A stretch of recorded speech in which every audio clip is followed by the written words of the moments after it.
Thanks for your time, Alberto. Best of luck. Thank you.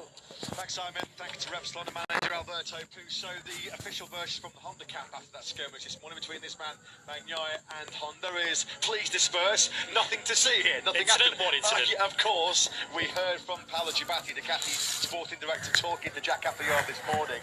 They're pretty much sick of this towing by Marc Marquez. Not happy that they felt he was clearly disturbing Bagnaia this morning. They wanted the stewards to step in, didn't they? There has been no action, we have to reiterate, on Marc Marquez from the F1 MotoGP stewards. But as you mentioned, the incident this morning, it just builds up that tension ahead of this sprint. So Pecco Bagnaia on pole position from Marc Marquez and Alex Marquez, whose penalty applies tomorrow. Luca Marini, Jack Miller and Jorge Martin starting on the second row, all on the soft rear tyre.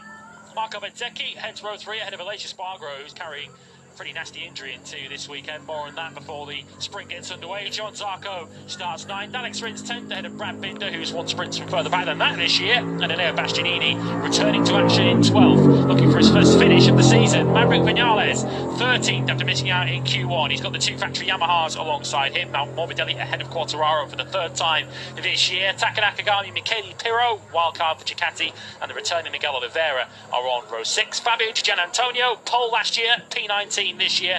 Ralph Fernandez and Augusto Fernandez join him. Augusto had a massive crash in free practice this morning.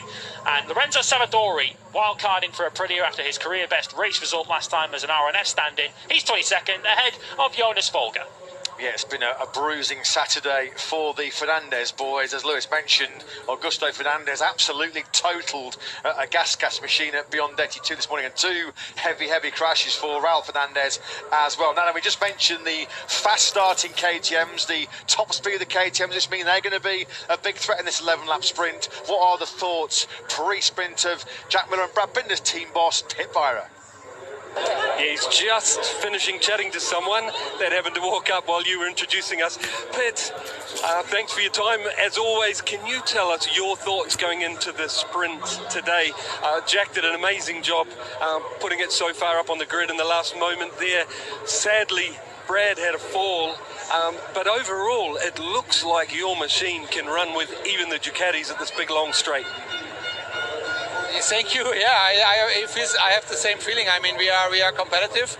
We have been not super lucky or super smart in being in the right place in the right moment. So Jack had to do it the hard way through Q1 to Q2. Now we are in the second row. But of course, Brad should be more in the front. But then, he crashed in the outlap. So, but all in all, I'm really happy the performance is there on this difficult Mugello track.